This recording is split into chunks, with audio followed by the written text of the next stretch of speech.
Chapter 13. Deep Magic from the Dawn of Time. Now we must go back to Edmund, when he had been made to walk far further than he had ever known that anybody could walk. The witch at last halted in a dark valley, all overshadowed with fir trees and yew trees. Edmund simply sank down and lay on his face, doing nothing at all, and not even caring what was going to happen next, provided they would let him lie still.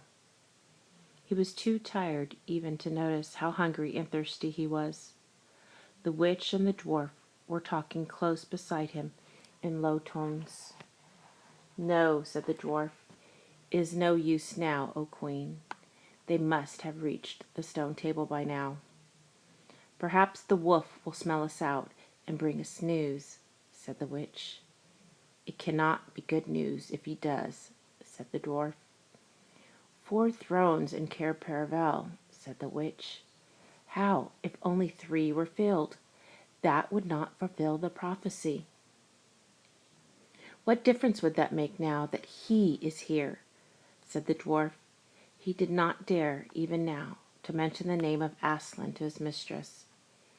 "He may not stay long, and then we would fall upon the 3 at Cair." "Yet it might be better," said the dwarf, "to keep this one," here he kicked Edmund, "for bargaining with."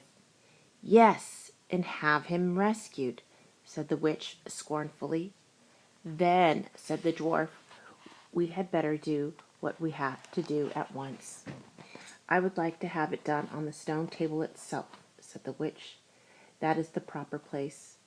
That is where it has always been done before." "It will be a long time now before the stone table can again be put to its proper use," said the dwarf. "True," said the witch. "And then, well, I will begin." At that moment, with a rush and a snarl, a wolf rushed up to them. "I have seen them.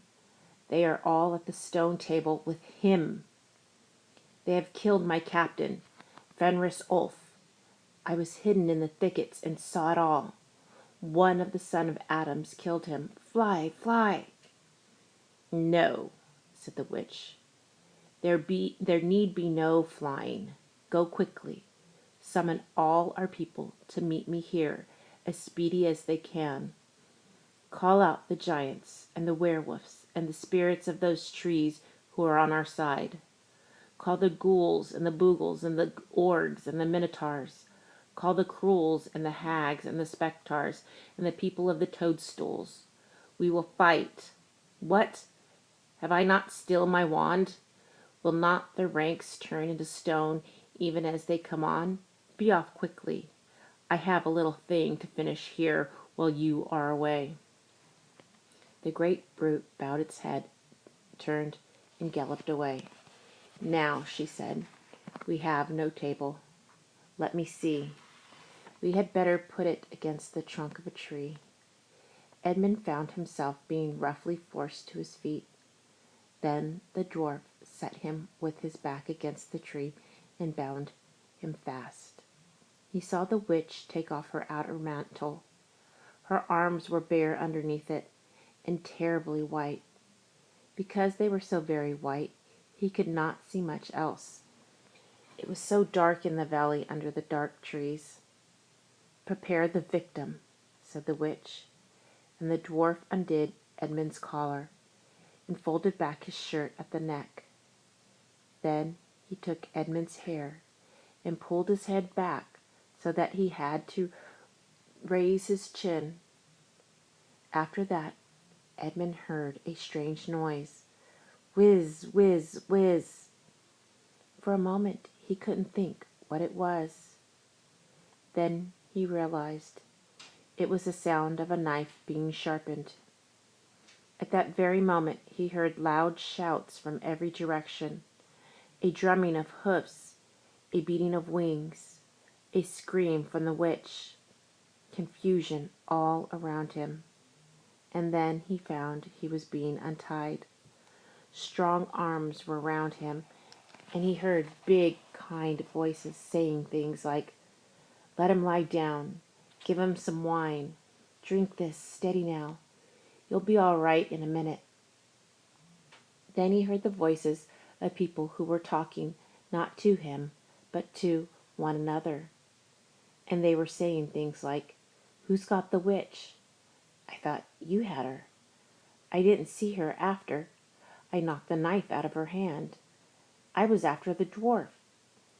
Do you mean to say she's escaped? A chap can't mind everything at once. What's that? Oh, sorry, it's only an old stump." But just at this point, Edmund went off in a dead faint. Presently, the centaurs and the unicorns, and deer and birds, they were of course the rescue party which Aslan had sent in the last chapter, all set off to go back to the stone table, carrying Edmund with them. But if they could have seen what happened in that valley after they had gone, I think they might have been surprised. It was perfectly still, and presently the moon grew bright. If you had been there, you would have seen the moonlight shining on an old tree stump and on a fair-sized boulder. But if you had gone on looking, you would gradually have begun to think there was something odd about both the stump and the boulder. And next you would have thought that the stump did look really remarkably like a little fat man crouching on the ground.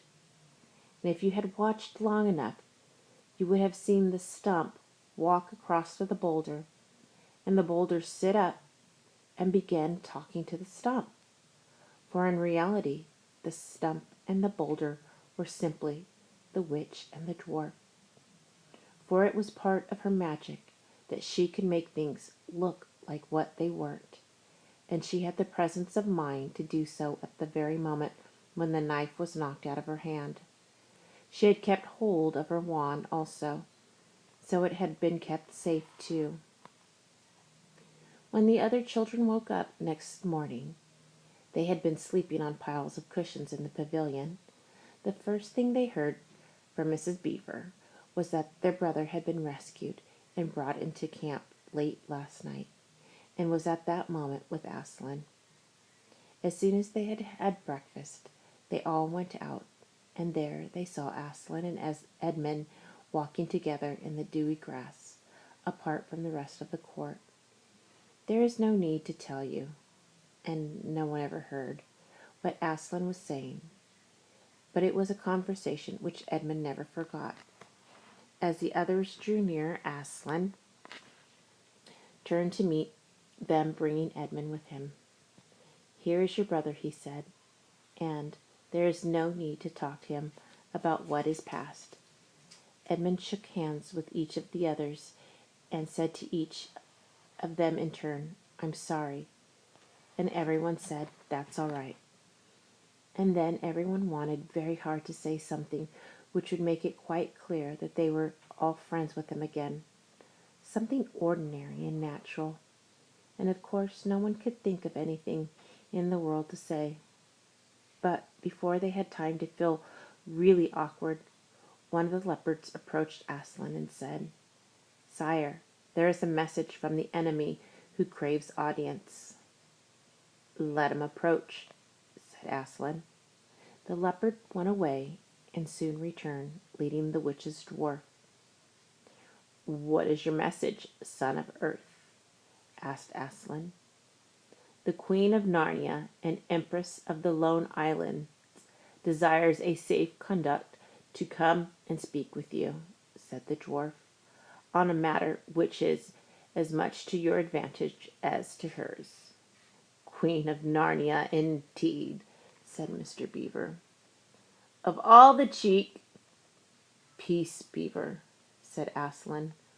"All names will soon be restored to their proper owners. In the meantime, we will not dispute about noises. Tell your mistress, son of earth, that I grant her safe conduct on condition that she leaves her wand behind her at that great oak." This was agreed to, and two leopards went back with the dwarf to see that the conditions were properly carried out. "But supposing she turns the two leopards into stone," whispered Lucy to Peter. I think the same idea had occurred to the leopards themselves. At any rate, as they walked off, their fur was all standing up on their backs, and their tails were bristling like a cat's when it sees a strange dog. "It'll be all right," whispered Peter in reply. "He wouldn't send them if it weren't." A few minutes later, the witch herself walked out on to the top of the hill and came straight across and stood before Aslan. The three children, who had not seen her before, felt shudders running down their backs at the sight of her face, and there were low growls among all the animals present. Though it was bright sunshine, everyone felt suddenly cold. The only two people present who seemed to be quite at their ease was Aslan and the witch herself. It was the oddest thing to see those two faces, the golden face and the dead white face, so close together. Not that the witch looked Aslan exactly in his eyes. Mrs. Beaver particularly noticed this. "You have a traitor there, Aslan," said the witch. Of course everyone present knew that she meant Edmund, but Edmund had got past thinking about himself after all he'd been through, and after the talk he'd had that morning. He just went on looking at Aslan. It didn't seem to matter what the witch said. "Well," said Aslan, "his offense was not against you." "Have you forgotten the deep magic?" asked the witch. "Let us say I have forgotten it," answered Aslan gravely. "Tell us of this deep magic." "Tell you?" said the witch, her voice growing suddenly shriller. "Tell you what is written on that very table of stone which stands beside us? Tell you what is written in letters deep as a spear is long on the trunk of the old world ash tree? Tell you what is engraved on the scepter of the emperor beyond the sea? You at least know the magic which the emperor put into Narnia at the very beginning. You know that every traitor belongs to me as my lawful prey, and that for every treachery I have a right to a kill." "Oh," said Mr. Beaver, "so that's how you came to imagine yourself a queen. Because you were the emperor's hangman, I see." "Peace, Beaver," said Aslan in a very low growl. "And so," continued the witch, "that human creature is mine. His life is forfeit to me. His blood is my property." "Come and take it then," said the bull with the man's head, with a great bellowing voice. "Fool!" said the witch, with a savage smile that was almost a snarl. "Do you really think your master can rob me of my rights by mere force? He knows the deep magic better than that. He knows that unless I have blood, as the law says, all Narnia will be overturned and perish in fire and water." "It is all very true," said Aslan. "I do not deny it." "Oh, Aslan," whispered Susan in the lion's ear, "can't we? I mean, you won't, will you? Can't we do something about the deep magic? Isn't there something you can work against it?" "Work against the emperor's magic?" said Aslan, turning to her with something like a frown on his face, and nobody ever made that suggestion to him again. Edmund was on the other side of Aslan, looking all the time at Aslan's face.